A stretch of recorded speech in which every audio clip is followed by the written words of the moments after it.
car effectivement, ce vaccin est un vaccin innovant qui pose question. Je suis médecin et le métier que j'ai est toujours présenté comme un petit peu marginal, mais en fait, ce que je fais, c'est de la toxicologie toute la journée. Et c'est en ce sens que ce vaccin innovant, Monsieur Véran nous l'a dit qu'il ne fallait pas confondre vitesse et précipitation, mais ce qui m'étonne, c'est bizarrement effectivement la précipitation avec laquelle tout est mis en place.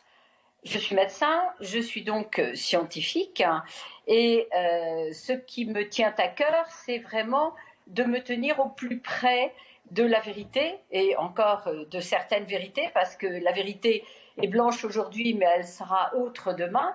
Et donc, ce qui est vraiment important, c'est de rester dans les chiffres. On nous parle de beaucoup de morts, mais quand on compare les chiffres des morts entre 2018, 2019 et 2020, aujourd'hui, les chiffres sont pratiquement les mêmes que pour les 2 années précédentes.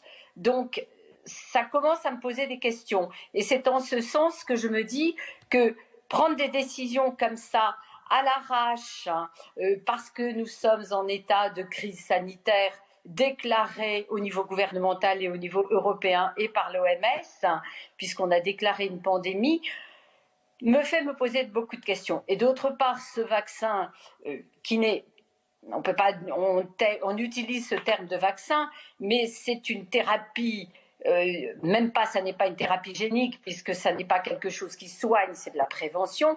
Cette injection de brins d'ARN dans l'organisme me fait dire qu'il faudrait quand même peut-être être un peu plus pondéré et pratiquer ce produit, utiliser ce produit chez des personnes âgées qui sont des personnes fragiles, me fait effectivement, j'entends bien toute la joie de ma consoeur par rapport à ça, mais moi je suis quand même, je dirais que j'ai beaucoup de réserves et surtout de questions par rapport à Brigitte Millot va vous répondre. Que vous posez, la première question la plus importante pour vous, c'est quoi? Vous avez très très bien expliqué qu'effectivement ce produit est un produit innovant et qui va être mis sur le marché très rapidement. Donc personne, vous parlez d'une efficacité de 95%, ce sont les chiffres qui sont donnés par les laboratoires. Je n'ai à ce jour reçu en tant que médecin aucune information sur des tests pratiqués comme ça sur une population. Donc là, je me dis que les chiffres qui sont donnés par les laboratoires ne sont pas forcément des chiffres objectifs et que commencer à tester ces produits directement sur des personnes fragiles comme les personnes âgées, moi, éthiquement, ça me pose un problème en tant que médecin. Je suis là pour la vie et je me demande ce que ces brins d'ADN qui sont injectés, ces brins d'ARN qui sont injectés. Mais qu'est-ce qui vous fait peur avec l'ARN alors? Voilà. Déjà, juste une chose, est-ce que vous êtes allé lire les études où tout est détaillé justement sur l'efficacité, sur les 95% d'efficacité? J'ai vu. Voilà, c'est transparent. Donc mais je reste quand même très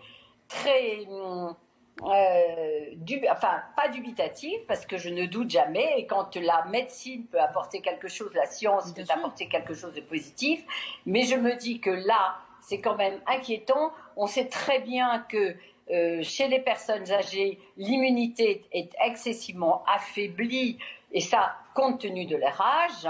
Je me dis donc, est-ce que ça va poser problème de commencer par ces gens-là?